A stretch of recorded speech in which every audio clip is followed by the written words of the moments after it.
Kilat News Updates. Mga balita ngayon, 108 loose firearms isinuko sa Lanao del Sur, 4 na mga bayan lumahok sa Peace Initiative. Petisyon na TRO ni Senator Bato de la Rosa ibinasura ng Korte Suprema. Hiling na harangin ang posibleng pag-aresto, bigo. Barangay health worker at kanyang apo patay matapos tangayin ng baha sa Digos City. Ako po si Cesar Soriano para ihatid ang mga nangungunang balita sa buong kapuluan. Ngayon, Aabot sa 108 loose firearms ang voluntaryong isinuko ng 4 na bayan sa Lanao del Sur bilang bahagi ng pinaigting na Peace at Disarmament Initiative sa Bangsamoro Region. Ginanap ang joint ceremonial turnover of small arms and light weapons sa Municipal Gymnasium sa Taraca noong May 19, kasama ang mga bayan ng Taraca, Tamparan, Lumba Bayabaw at Mulondo. Dumalo si Presidential Peace Advisor Mel Senen Sarmiento, kasama sina Brigadier General Billy de la Rosa, Commander ng 103rd Infantry Haribon Brigade, Police Brigadier General Christopher Abesha, Acting Regional Director, mga kinatawan ng BARM, Provincial Government ng Lanao del Sur, partner agencies, local leaders at stakeholders. Kasabay nito, nilagdaan din ang Peace Pledge bilang pagpapakita ng suporta sa kapayapaan at seguridad sa rehiyon. Ayon sa mga opisyal, bahagi ito ng SALW program sa Annex on Normalization sa ilalim ng Comprehensive Agreement on the Bangsamoro.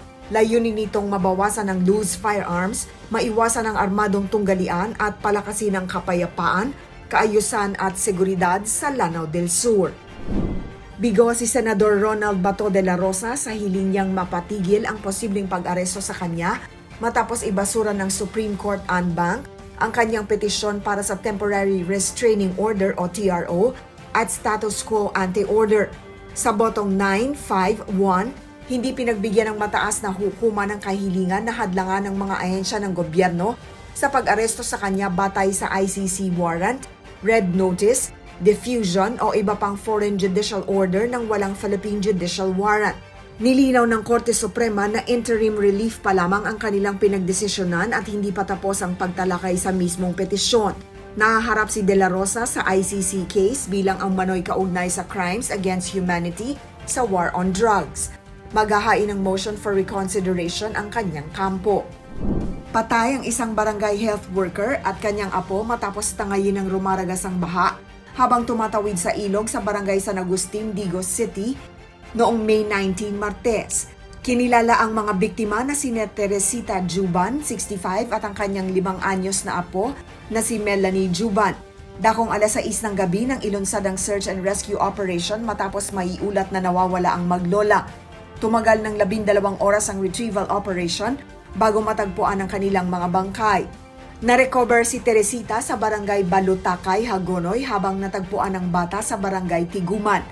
Tumulang sa operasyon ng CDRRMO Digos, MDRRMO Hagonoy, Bureau of Fire Protection o BFP, Philippine Coast Guard o PCG, BDRRMCs at mga barangay responder. Papunta umano sa birthday gathering ang maglola nang tangayin sila ng biglang pagragasa ng baha habang tumatawid sa mababaw na ilog. Para sa Kilat News Channel, ako si Rosalyn Sinchonko, nag-uulat. ako po si Cesar Soriano, kasama nyo sa bawat pagputok ng balita.